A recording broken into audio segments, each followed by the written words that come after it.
Hello, grumpy old fart here. Uh, Take two on this video. All right. For those of you who don't know, here a few weeks ago, the Navy came out and admitted that some gun camera and photographic pictures that their pilots took of UFOs were actually genuine. So, folks, the Navy admits UFOs are real. Now, that being said, now that the Navy has admitted they're real, we have to go back and look at some reports that happened back in the day that people kind of scoffed at, because the Navy now admits they're real. So we have to do our due diligence and go back and look at these cases again, because maybe these people weren't crazy, maybe they weren't seeing things, maybe they weren't drunk or on drugs or something. Maybe they were telling the truth. Case in point, this is one of the more infamous UFO cases. Took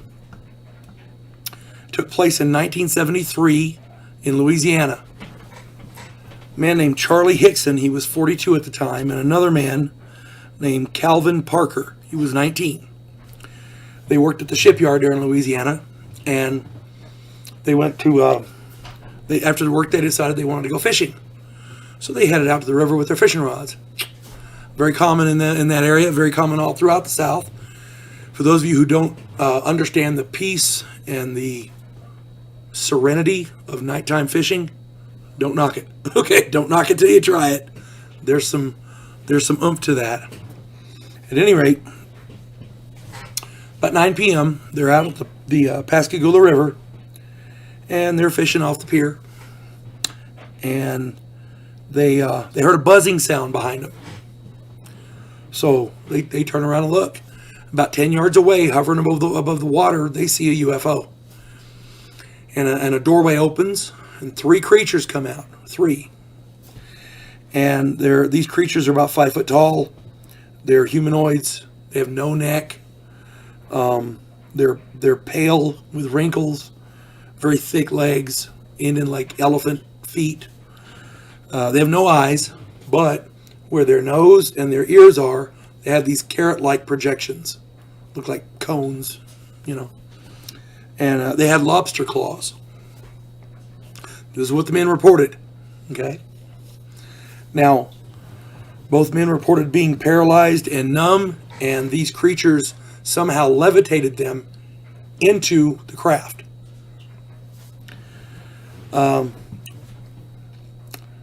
Anyway, okay, they endured some kind of a physical exam with a floating eye. That's what they said. It was like a floating eye, and it did some sort of an examination. And apparently it did both of them.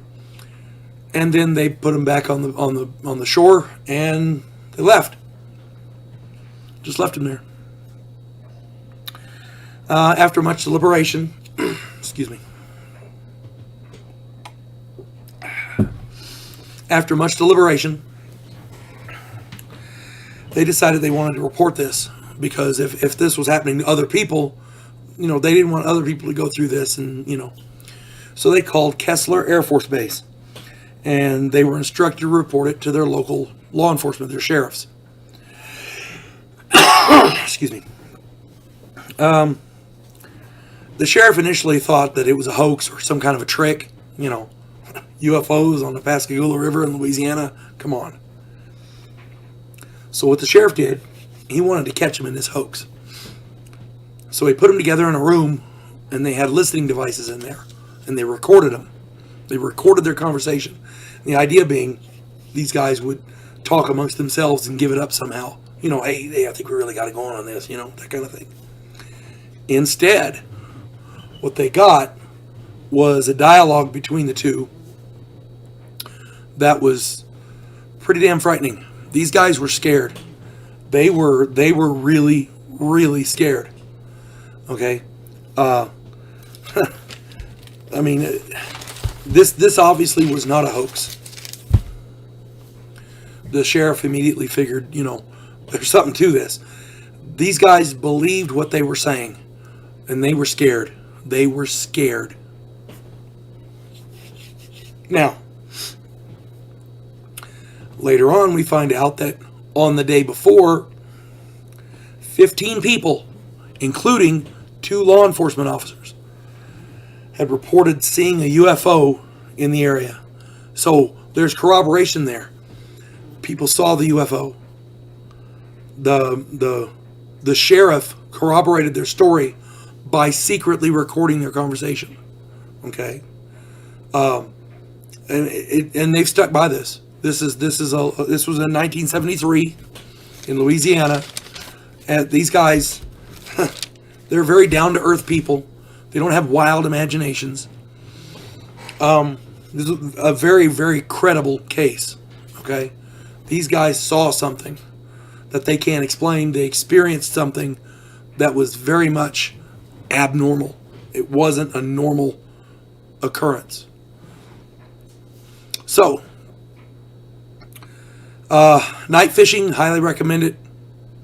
Stress relief, nice and calm, serene setting. UFO abduction, not so much. But, you know, again, I don't know if this is true or not. I'm not making any claims one way or the other.